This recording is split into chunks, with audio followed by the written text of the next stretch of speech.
Last episode, we talked about 12 hallmarks of aging. They happen at once, and they feed each other, which raises a question.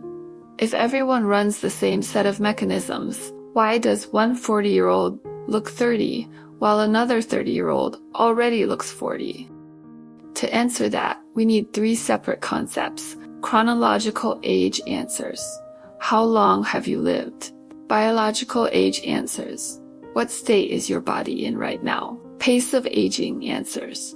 How fast is your body changing? In 2022, researchers published a method in eLife called DunedinPACE that measures this third one directly. It doesn't ask how old you are. It asks how fast you've been aging lately. So what determines that pace? The first instinct is genetics. For decades, twin studies gave a fairly consistent answer. Genetics explains roughly 20 to 25% of the variation in lifespan. The rest, researchers assumed, came down to environment and lifestyle. But in early 2026, that number was recalculated. A team publishing in Science pointed out that past twin studies mixed in a confound deaths from accidents, infections, external causes, unrelated to aging itself. Once they removed that noise, the genetic contribution to lifespan rose to above 50%, a new finding that breaks with decades of consensus and still needs independent replication. To be clear, this study measured lifespan, not pace of aging directly, but lifespan is one final outcome of a long-term aging trajectory. It suggests genetics for intrinsic lifespan and for long-term aging trajectories may have been underestimated all along. Interestingly, another team measured the heritability of pace of aging directly. In twin data, DunedinPACE's heritability was about 62%, and that number declines with age, from 66% in your early 30s down to 44% by 70.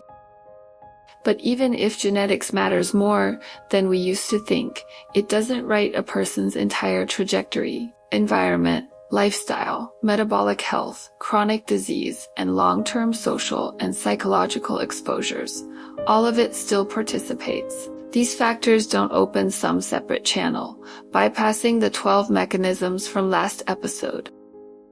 More likely, they work by changing how fast damage accumulates, how the body responds to it, how well the system stays coordinated, shifting a person's trajectory through that same network.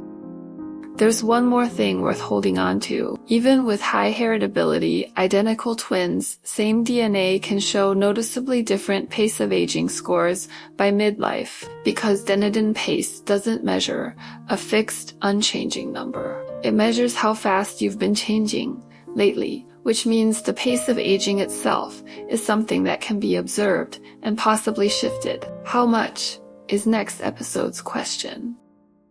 So, back to where we started. What determines the pace of aging? It's not a question genetics or lifestyle can answer alone. It's genetics, environment, life experience, and the changes constantly happening inside the body, all acting on the same aging network, writing a different trajectory for each person. Understanding that trajectory isn't about predicting fate, and it isn't a judgment. Aging slowly doesn't mean discipline. Aging fast doesn't mean neglect. It's about noticing earlier where the body is heading and where it might still change.